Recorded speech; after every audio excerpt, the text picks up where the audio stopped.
what if the very advice your therapist is giving you to basically fix your relationships is actually, the exact thing keeping you perpetually insecure? Right. It's a pretty unsettling thought. It really is. Like, what if the psychological blueprints we use to build love were fundamentally drawn up for a house you don't even want to live in? Yeah, a blueprint that just fundamentally doesn't match your life. Exactly. So today, we are looking at a dynamic that affects every single one of us, whether we realize it or not. We tend to assume relationships have these clear, universal rules. Mostly based on what we see in movies or, what our parents did. Right, and just what society implicitly rewards. But when you step into the actual lived reality of how human beings connect, those rules start to look incredibly fragile. They really do. And the tension between those blueprints we get handed by culture and the actual neurobiology of human connection is exactly what makes today's material so groundbreaking. Yeah, because we're unpacking a really extensive exploration of a book called Polysecure. Yes, Polysecure. Attachment, Trauma, and Consensual Non-Monogamy by psychotherapist Jessica Fern. And what this text does is it takes a highly established, deeply researched psychological framework, which is attachment theory.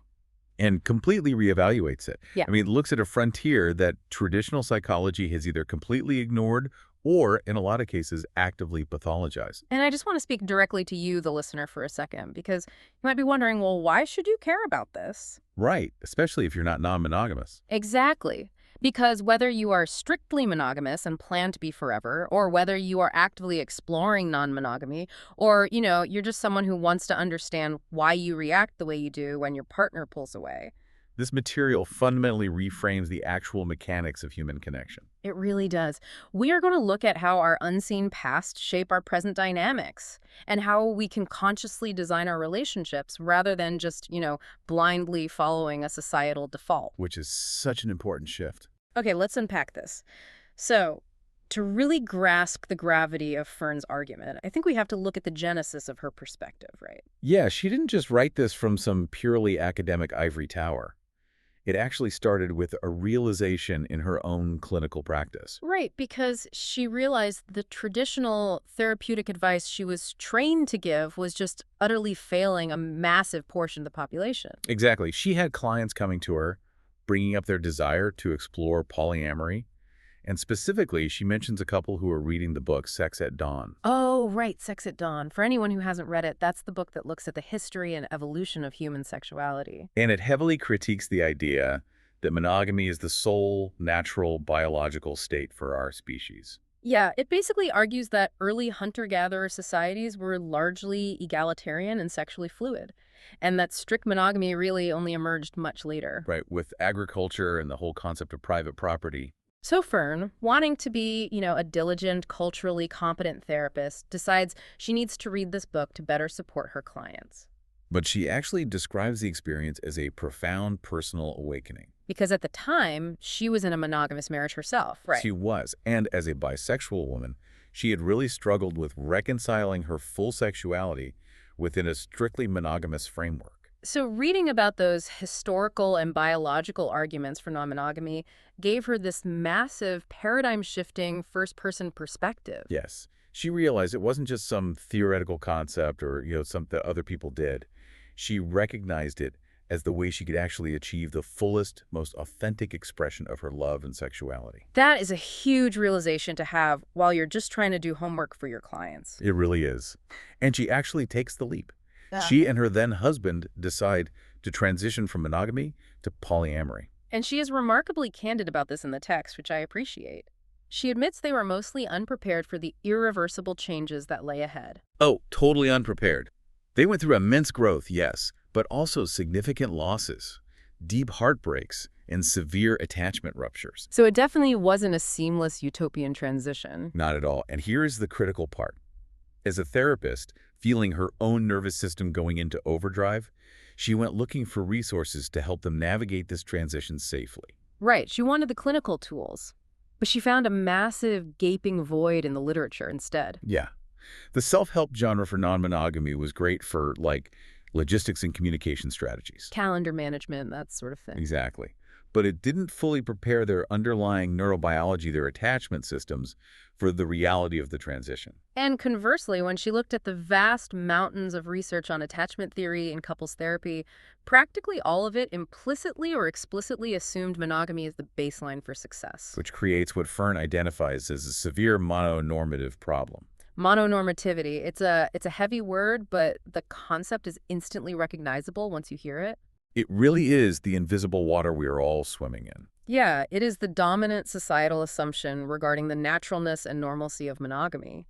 The narrative that monogamy is the superior, most natural, or morally correct way to conduct a relationship. And under that assumption, everything else is just a deviation, right? Right. Or a phase, or a symptom of some psychological issue. And this becomes a very tangible, clinical problem for her. She shares a defining story about a partner she had named Corey. Right, Corey. Yeah. So Corey was very self-aware. He knew he leaned toward an anxious attachment style. And both of them deeply wanted their relationship to be close, loving, and secure. But they also knew the logistical realities of their connection. Yeah, they knew they were never going to live together. They were never going to blend their finances. They weren't going to have a child together, and they were never going to be each other's primary partner in a hierarchical sense. So, wanting to do the work, they decide to listen to a highly recommended mainstream audiobook on attachment theory. They wanted to figure out how to build security together. Now, Fern is used to code switching. As someone who sits outside the norm in various ways, she automatically filters out the mononormative assumptions. She tries to just glean the underlying psychological wisdom. But Corey takes a literal read of the chapter on how adults build secure attachment. And he is left completely devastated by it. Because traditional advice for building secure attachment in adults relies almost entirely on monogamous milestones as the metric for success. Right, like moving in together, sharing a bank account, getting married, having children. Basically being the absolute sole focus of someone's romantic and sexual life. So when Corey looked at the experts' list of recommendations, he realized they physically couldn't do over half of the suggested attachment building behaviors. And his logical conclusion, based strictly on the literature, was that he would never achieve secure attachment with her. That the relationship was just doomed to be insecure by definition. Exactly. Okay, wait, let me push back on this for a second, because I think a skeptical listener might be thinking exactly what I'm thinking right now. Sure, go ahead. Isn't it possible that those monogamous milestones, like moving in together, actually are biologically comforting? Doesn't physical proximity literally equal safety from an evolutionary standpoint? That's a really valid question. Like, if I can see my partner slipping next to me every single night, my primitive brain knows a predator isn't attacking them. So isn't the traditional advice just rooted in hard neurobiology rather than just being an arbitrary societal norm? That is a phenomenal distinction to make, and it gets to the very heart of what attachment actually is. Okay. Yes, for a human infant, literal, constant physical proximity is the only metric for safety. An infant cannot conceptualize that a parent in the next room still exists. Right, object permanence isn't there yet. Exactly. Yeah. But healthy adult attachment is fundamentally different. As adults, we develop psychological mechanisms that allow us to feel secure, even across distances. Oh. The problem with mononormativity is that it conflates the symbol of security, like a joint bank account or a shared mortgage, with the actual psychological mechanism of security. Which is emotional attunement and reliability. Okay, that makes perfect sense. We are using a shared lease agreement as a proxy for emotional safety. Exactly. And if you were judging a non-monogamous relationship by its failure to hit those specific logistical milestones, you're basically keeping score with the wrong metric. It's like trying to play basketball using the rules of baseball. If psychological security requires you to be someone's one and only, then a polyamorous relationship is insecure by default before it even begins. Which is incredibly demoralizing. And Fern's non-monogamous clients were expressing similar grievances in her practice constantly. They desperately wanted secure attachment, but they felt actively pathologized by the very psychological literature meant to help them heal. They just couldn't fit themselves into the mononormativity of the research. And Fern realized that people shouldn't have to expertly translate and sift through traditional advice just to find a scrap of relevance. Right, because secure attachment is a human biological imperative. It is not some VIP club exclusively for the monogamous. So, I know a lot of our listeners are already well-versed in the basics of attachment theory. We all know the name John Bowlby. We know the classic studies of infants crying when the mother leaves the room. The strange situation experiments, yes. Right. But before we look at how Fern shatters the traditional models, we really need to quickly recalibrate how we view these foundational styles, because the nuances here completely reframe adult behavior. We do. Because at its core, attachment isn't just about whether you like hugs or need space. It's a biological survival mechanism. It is utterly fundamental to our survival. Human infants are born completely unable to meet their own needs. We cannot seek shelter, we cannot find food. And crucially, we cannot regulate our own central nervous systems. Right, we are born with an innate attachment behavioral system that expects connection. When an infant feels fear or distress, this system acts like an alarm. The child cries or reaches out seeking two primary things from their caregiver: a safe haven and a secure base. And the distinction between those two is so helpful. The safe haven is where you run when you're terrified. It's the comfort and soothing when the storm hits. And the secure base is the launching pad. Yeah, it's the foundation that makes you feel brave enough to go play with a new toy across the room, specifically because you know your person is watching your back. And when a caregiver is consistently responsive, the infant's nervous system returns to a state of calm homeostasis.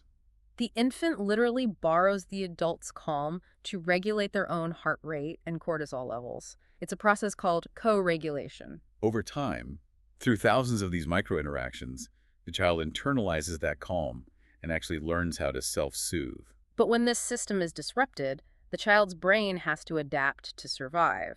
And those survival adaptations are what we casually refer to as attachment styles. Exactly. Yeah. So let's look at how these adaptations manifest in adults, starting with secure attachment. This is the baseline we are all supposedly striving for, right? Ideally, yes. This happens when caregivers are responsive enough of the time. They don't have to be perfect, they just have to be generally attuned. So the child learns my needs matter and the world is generally safe. Yes. And in adult relationships, this translates into a vital psychological skill called relational object constancy. I love this concept because in early childhood development, object constancy is the milestone where a baby realizes a toy still exists even when you hide it under a blanket. Right. And in the emotional realm of adult relationships, relational object constancy means knowing a bond exists even during physical or emotional separation. And think about how incredibly crucial that specific skill is in consensual non-monogamy. Oh, it's everything. If your partner is out on a date with someone else and you are sitting at home alone, your relational object constancy is being tested to its absolute limit. Absolutely. But a securely attached adult can sit on the couch and inherently trust that their connection to their partner still exists. Even while the partner is experiencing romance or sexual intimacy with a third party, they don't feel abandoned. Because the internal psychological tether is strong. Right. They can handle the physical separation. Right. Securely attached adults are comfortable with intimacy, but they don't lose their independence. They can co-regulate with a partner when distressed, but they can also self-regulate. And crucially, they have the capacity to set healthy boundaries. They can truly say no when they mean no, which Fern highlights as the absolute bedrock of true, enthusiastic consent. It really is. But obviously, things don't always go perfectly in childhood. Right. So let's look at the insecure adaptations, starting with the avoidance style, which in adulthood we call the dismissive attachment style.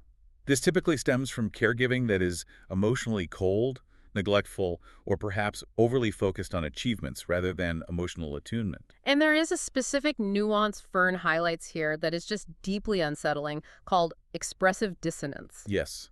This occurs when a parent's facial expression or verbal tone is entirely mismatched with their actual internal emotional state. For example, a parent might be smiling brightly while aggressively scrubbing a dish, clearly furious or deeply anxious. It is terrifying from a child's perspective. Imagine being a toddler whose brain is desperately trying to map facial expressions to danger levels to survive, and the parent is smiling while radiating threat. It breaks the calibration machine. It completely shatters the child's ability to trust their own intuition.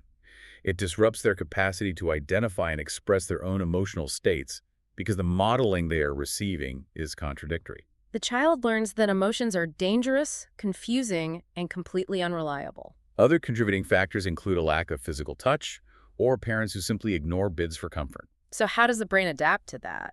By shutting down, the child learns to deactivate their attachment system. If crying for help brings zero comfort, or worse, brings anger and rejection, The most logical survival strategy is to stop asking. You literally learn to subsist on emotional crumbs. And the physiological reality of this is profound.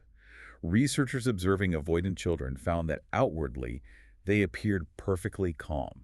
Right, when a parent left the room, they would just sit and play with their toys, seemingly unfazed. But when researchers hooked them up to heart rate monitors and tested their cortisol levels, they found their internal physiological stress was through the roof. Wow.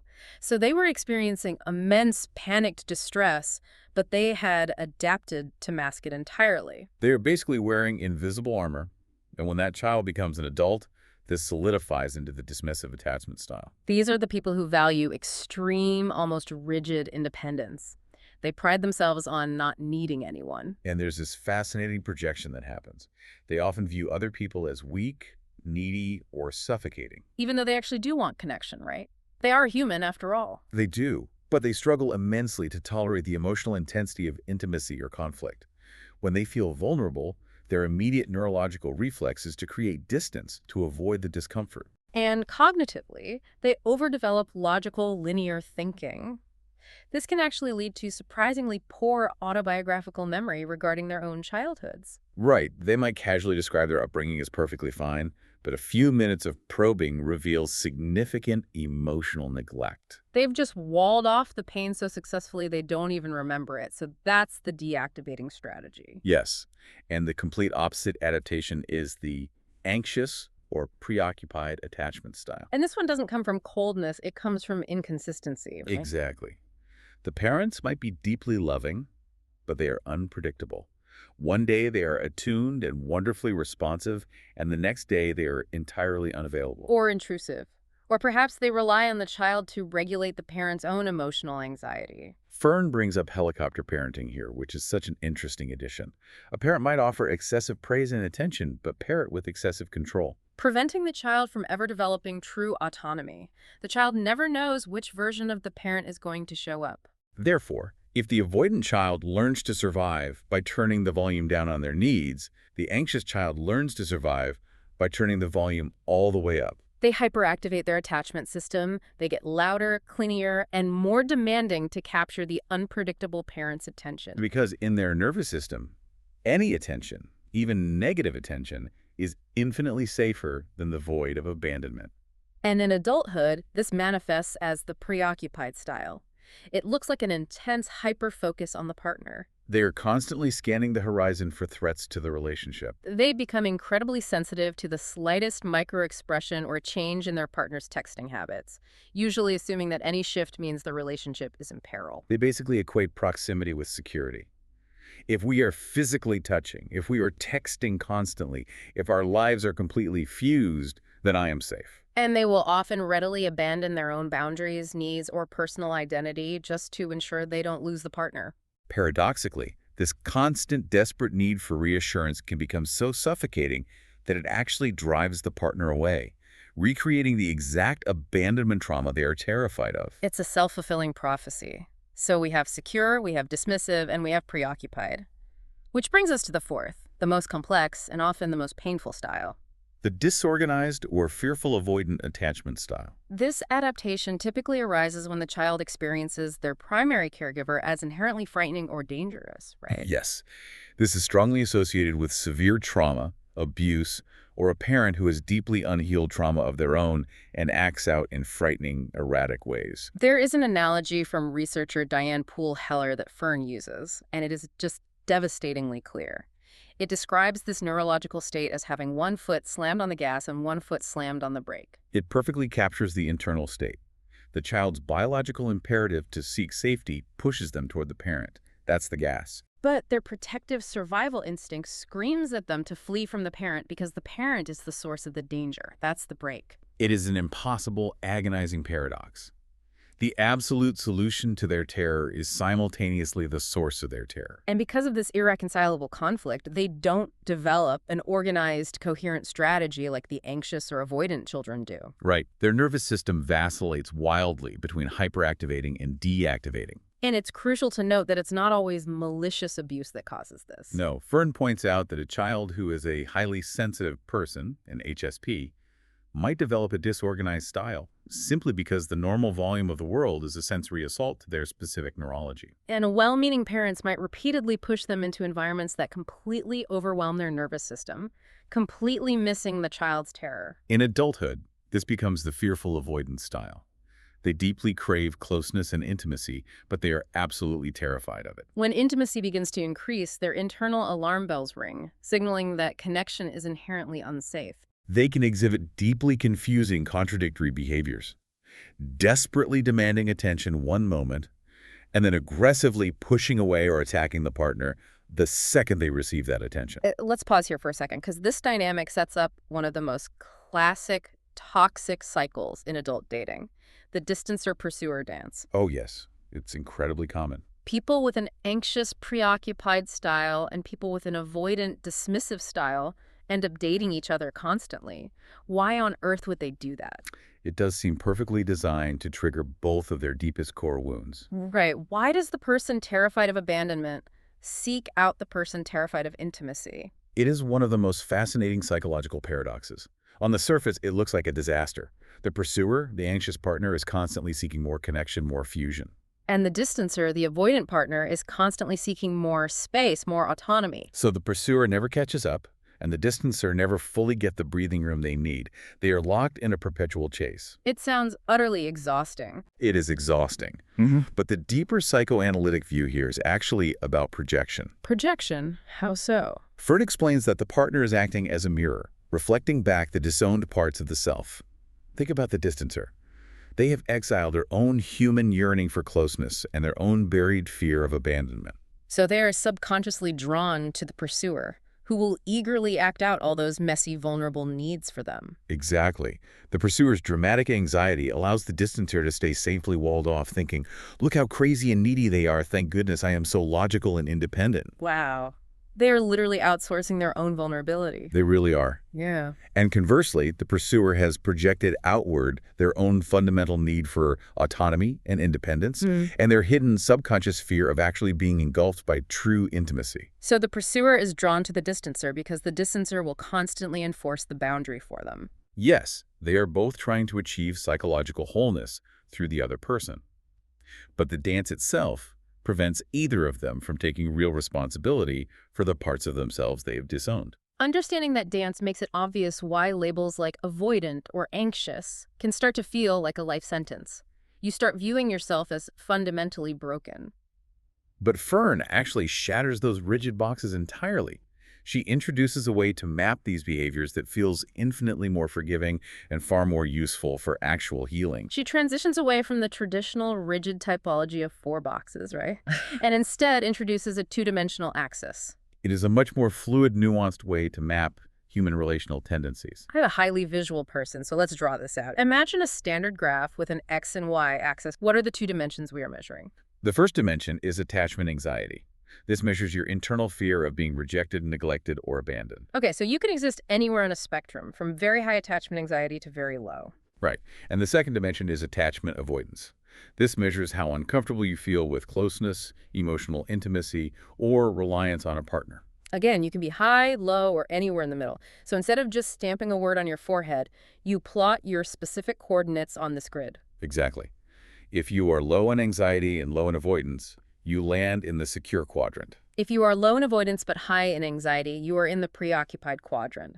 High avoidance and low anxiety puts you in the dismissive space. And high in both lands, you in the fearful avoidant territory. The immense value of this dimensional model is that it captures the vast spectrum of human experience. Not every preoccupied person acts exactly the same. Some are slightly anxious, some are completely paralyzed by it, and more importantly, your internal experience might not match your external behavior. Fern actually uses her own life to illustrate this perfectly. She realized that internally she heavily identified as fearful avoidant. She had incredibly high internal anxiety, constant mental rumination about relationship dynamics. And huge emotional flare-ups if she perceived a partner was withdrawing. But externally, she didn't act like a classic anxious pursuer at all. Right. Externally, she presented as highly dismissive. When she felt that internal panic, that thrashing gas and brake feeling, her outward behavioral reaction was to abruptly withdraw, play it completely cool, and take the fiercely self-reliant route. She writes that she was drowning in internal anxiety, but to her partners, she just looked like she needed space and didn't care. The traditional four-box model couldn't capture that painful contradiction at all. But plotting herself on these two dimensions allowed her to see exactly where she needed to focus her healing work. This shift leads to what I think is one of the most powerful reframes in the entire book. We are so conditioned to look at these insecure styles as dysfunctions. But Fern suggests we can reframe them entirely by looking at underlying healthy human drives. It's a profound paradigm shift. She draws on Ken Wilber's integral theory, which argues that all human beings share two fundamental, biologically driven desires. The drive for agency, which is autonomy and independence, and the drive for communion, which is connection and belonging. Autonomy and connection. The eternal balancing act. Precisely. And instead of viewing insecure attachment styles merely as broken survival strategies, we can view them as expressions of these completely natural human desires. So someone with a dismissive style, the person who minimizes emotion and withdraws, isn't just broken. In their healthier integrated expression, they are simply more naturally aligned with the drive for autonomy. They have cultivated highly developed skills for self-sufficiency. They are often exceptional at logistics, at compartmentalizing intense emotions in a crisis, and maintaining their independent sense of self. Exactly. And someone with a preoccupied style who hyperactivates and pursues is deeply aligned with the drive for connection. They possess highly developed skills for identifying and attuning to the complex emotional states of others. They are incredible at handling the nuanced responsibilities of interpersonal care. The problem isn't the drive itself. The problem is when the drive becomes distorted by fear. Right. Autonomy distorts into alienation, isolation, and coldness. Connection distorts into enmeshment, codependency, and completely losing your sense of self. Which forces us to ask the practical question. How do we actually navigate these drives? How do we stay deeply connected to others without losing ourselves? And how do we maintain our independence without shutting the people we love out? Fern points out that the answer lies entirely in our boundaries. Boundaries are the literal meeting point between ourselves and the rest of the world. She uses a framework from Alexandra H. Solomon that is brilliant in its simplicity. It categorizes boundaries into two directions of flow: input and output. Input is what we allow ourselves to take in from others. Their feelings, their requests, their physical touch, their love. And output is what we push out into the world: our own feelings, our opinions, our time, our energy. And these boundaries become unhealthy in two specific ways. They can become too porous, like a sponge, or they can become too rigid, like a brick wall. I really want to spend some real time here because I think everyone listening is going to recognize themselves or their partner in at least one of these dynamics. Oh, undoubtedly. Let's start with porous boundaries. If my boundaries are porous on the input side, I am over-receiving. What does that actually look like? Over-receiving means you absorb what does not belong to you. You lack sufficient self-definition, so you act as an emotional sponge. You take on other people's anger, their stress, their problems as if they were your own. If your partner has a bad day at work, your entire evening is ruined because you literally absorb their mood. You lose your sense of self because you're overconnected. It's the classic curse of the untrained empath. Okay, what if my boundaries are porous on the output side? That is overgiving. And this is fascinating because society often showers praise on overgivers. Right, we call them selfless, generous, or the mom of the friend group. But Fern aggressively frames overgiving as a boundary violation.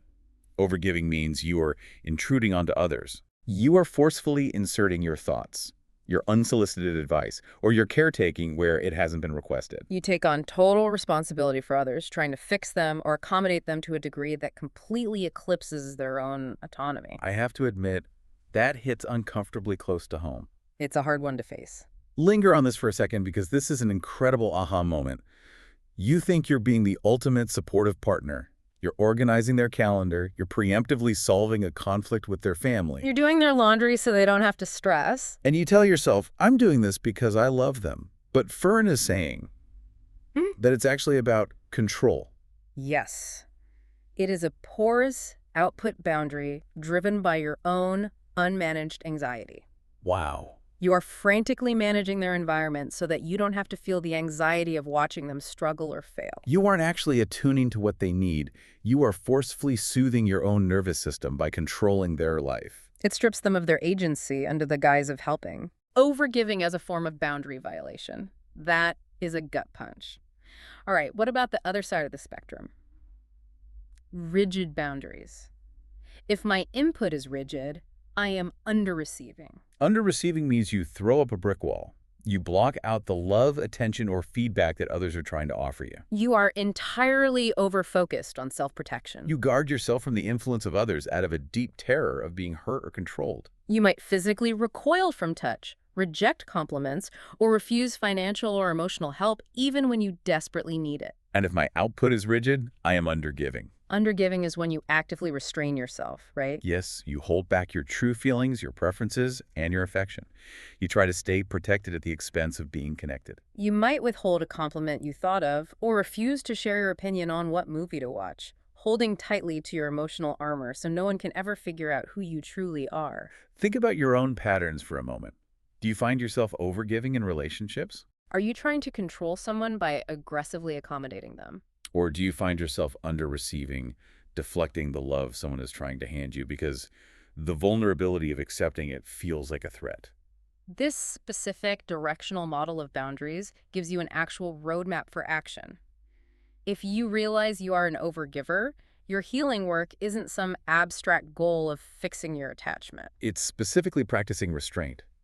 It's learning to withhold unsolicited advice and learning to tolerate the agonizing anxiety of just letting your partner manage their own life. It makes the invisible mechanics of our behavior visible. But Fern doesn't stop at the individual or the couple. No. She argues that to truly understand why our boundaries and attachment systems function the way they do, we have to look outside the relationship entirely. This brings us to what might be the most expansive concept in the book, the nested model of attachment and trauma. Up until now, our entire conversation has focused on attachment as something that happens between a parent and a child, or between two romantic partners in a vacuum. But Fern argues that trauma and attachment wounds don't happen in a vacuum. She introduces a model with 6 concentric circles, a nested ecosystem, showing how trauma impacts our nervous system across multiple layers of human experience. It's a brilliant sociological expansion of a psychological concept. Sure. The innermost circle, level 1, is the self-level. This is your specific genetic makeup, your temperament. As we discussed earlier, being a highly sensitive person alters how you process the world at a foundational biological level. But let's look at the layers surrounding the self. Right. Let's skip the obvious ones and dive deeply into the ones that completely blew my mind. Level 2 is the relationship level, which includes parents and partners. But Fern highlights a specific dynamic here that is almost never talked about in attachment literature: sibling trauma. It is a massive blind spot in traditional therapy. The therapy rooms are filled with adults whose primary attachment wounds didn't come from their parents, but directly from their siblings. Extreme age differences, consistent misattuned teasing, severe physical bullying, or parents overtly playing favorites can cause massive complex ruptures directly between siblings. Think about that. If your older brother is constantly terrorizing you and your parents do nothing, your brother essentially functions as an unpredictable, dangerous caregiver in your nervous system. And those exact wounds show up later as disorganized or anxious attachment disruptions with romantic partners. You expect the person closest to you in age to eventually turn on you. Exactly. The same goes for profound betrayal or ghosting by a deeply trusted platonic best friend during formative years. That can shock the attachment system just as severely, if not more so, than a romantic breakup. Okay, let's move out to level 3, the home level. This goes beyond the individuals inside the house and looks at the actual physical space. Fern gives this incredibly vivid example of a client whose physical environment shaped her neurobiology. Yes. Fern describes a client who developed extremely high levels of attachment anxiety, but it wasn't because her parents were unloving or abusive. It was because her family faced extreme housing instability, moving homes 4 times in just a few short years during her early childhood. She developed this deeply ingrained mental storyline that as soon as she felt comfortable, as soon as she unpacked her boxes and felt settled, the rug would violently be ripped out from under her. And that translated directly into her adult romantic relationships. She fundamentally couldn't trust that a partner's affection would be stable. She was always waiting for the eviction notice, emotionally speaking. The text provides another stark example regarding the physical condition of the home. A client lived in a severely rat-infested apartment. The family had to physically steer clear of certain rooms. The child felt such profound shame about their living conditions that they entirely avoided making friends or having peers over. Explain the biological mechanism there. How does a physical building shut down the attachment system? Well, the expert here is you, but from what the book says, it's about chronic stress and the vagus nerve, right? Exactly. The child's nervous system is in a constant, low-grade state of sympathetic arousal, fight or flight, because the physical environment is literally unsafe. Furthermore, the shame prevents social bridging. They can't bring friends over, so they are denied the external co-regulation that peers provide. They learn to withdraw and isolate as a survival mechanism, directly contributing to an adult dismissive attachment style and a severe discomfort with vulnerability. It's profound. Your avoidant attachment might not be because your mother didn't hug you enough. It might be because you literally had to withdraw to survive your physical environment. Moving outward, level 4 is local culture and communities, schools, religious centers, online spaces. But I want to jump to level 5, the societal level, because Fern makes a really provocative argument here. She essentially points the finger at the very structure of our society, things like capitalism, patriarchy, racism, and homophobia. And she argues that these aren't just political talking points, they are active biological stressors. She draws on the work of sociologist Johan Galtung to introduce the concept of structural violence. Just to be clear, we are just outlining her framework here. This is violence built directly into social structures that creates a massive disparity between a person's potential reality and their actual lived reality. It dictates who has access to healthcare, legal rights, economic stability, and physical safety on the street. So Fern is asking a radical question. Is it even possible to feel truly biologically secure in a societal system that constantly bombards us with messages that our fundamental value is based on our economic output? Or a society that legislates that relationships are only legitimate if they culminate in a state-sanctioned marriage? The argument is that this systemic pressure actively impairs a person's ability to bond securely. If your baseline nervous system is constantly flooded with cortisol because you are facing systemic discrimination, or you are terrified of losing your healthcare if you lose your job, you have virtually zero biological bandwidth left for nuanced emotional attunement with a partner. Systemic threat mimics predator threat in the human body. And finally, the outermost circle, level 6, the global or collective level. This includes our relationship to the Earth itself and the heavy burden of intergenerational trauma. Fern explores the very real phenomenon of climate trauma. For many people, the ever-present existential threat of ecological collapse keeps their nervous system in a state of hypervigilance. She mentions a client whose environmental anxiety was so severe she felt she couldn't ethically have children, which caused a massive disruptive rupture in her marriage. This level also encompasses epigenetics, the idea that unresolved collective traumas, historical atrocities like slavery, genocide, or famine, can actually alter the expression of DNA in subsequent generations. You might literally inherit a predisposition to hyperanxiety from your ancestors' survival responses. Your nervous system is reacting to a tiger that attacked your great-grandmother. When you zoom out and look at this entire nested model, self, relationship, home, community, society, globe, it completely shatters the mononormative, individualistic view of attachment. You might be struggling to feel safe with your partner, not because your partner is failing you, but because you are absorbing the ambient trauma of an unstable housing market, a toxic workplace culture, or global existential dread. We are not isolated bubbles. We are interconnected ecosystems. So take all of this, the complex trauma, the porous boundaries, the societal pressure, the ancestral neurobiology, throw it all into a blender. Now, apply it to people who are actively choosing to dismantle the default relationship model.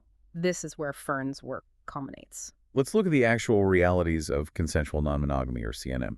Fern is very clear-eyed about the current state of monogamy in our culture. While it absolutely remains the romantic ideal and the enforced societal default, she argues it is largely an illusion in practice. When you look at divorce rates hovering around 40 to 50%, and estimates that a similar percentage of married individuals admit to some form of infidelity, the data suggests that the traditional model is buckling under the weight of modern expectations. We are asking one person to be our best friend, our co-parent, our financial advisor, and our passionate lover for 50 years. Enter consensual non-monogamy.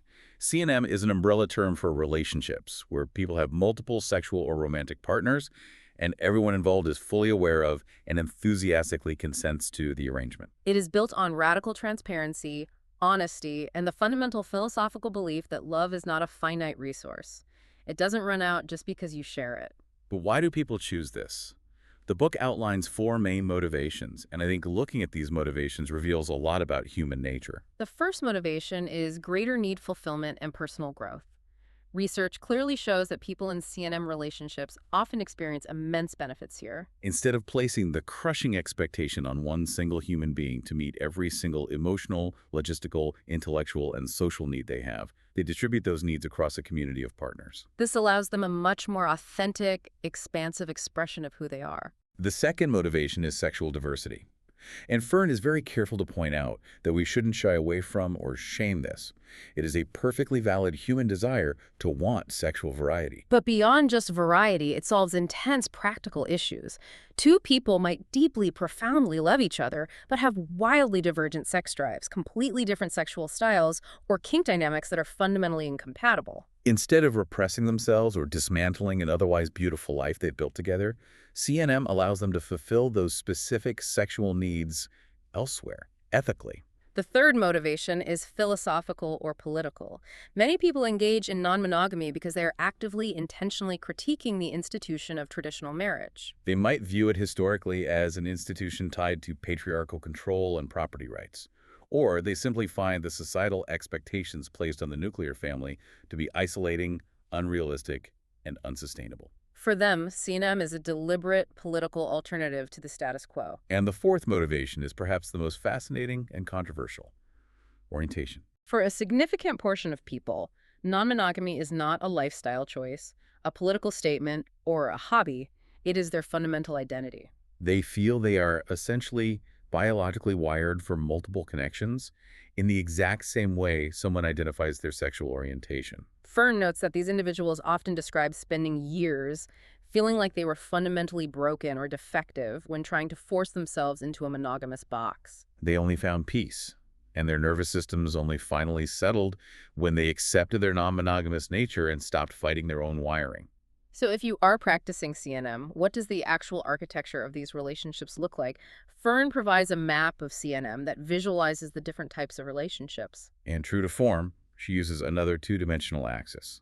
The map plots relationship styles based on two specific dimensions: emotional exclusivity on one axis and sexual exclusivity on the other. Let's walk through this landscape and apply what we've learned about attachment. If a relationship has high emotional exclusivity and high sexual exclusivity, what is that? That is traditional monogamy. You rely entirely on one partner for both romantic love and sexual intimacy. Okay, what if we move down the axis? We have high emotional exclusivity, but low sexual exclusivity. That quadrant encompasses dynamics like swinging, open marriages, or being monogamish, a great term popularized by Dan Savage. In these dynamics, the couple remains emotionally exclusive. They are each other's undisputed primary romantic focus, but they agree to seek sexual experiences outside the relationship, either together at a club or separately. And think about how attachment styles play out here. If you have a fearful avoidance style, that disorganized gas and brake feeling, a swinging environment could be incredibly dysregulating. The high sensory arousal, combined with seeing your partner with someone else, might trigger massive internal panic. But if you have a secure attachment, you can enjoy the sexual variety while maintaining the relational object constancy that your emotional bond is safe. Wait, what if a relationship has low sexual exclusivity and low emotional exclusivity? Meaning you are open to multiple sexual partners, A&D multiple deep romantic partners. That quadrant houses polyamory. And within polyamory, there are several distinct architectures. There is hierarchical polyamory, where you might have a primary partner you live with, share finances with, or have kids with, and secondary partners who you love deeply but don't share life logistics with. And I can see how an anxious, preoccupied person might gravitate toward hierarchical polyamory. Being the primary partner offers a structural, mononormative band-aid for their anxiety. They can tell their nervous system, it's okay that they are on a date because I'm the one they live with. I'm the most important. Exactly. It uses structure to bypass internal soothing. Then there is non-hierarchical polyamory, where no relationship is given structural priority or veto power over another. And there is solo polyamory. This is where a person values their autonomy heavily and consciously chooses not to entangle their logistics, finances, or living arrangements with any of their partners. They effectively act as their own primary partner. Which sounds like a dream for someone with a dismissive attachment style.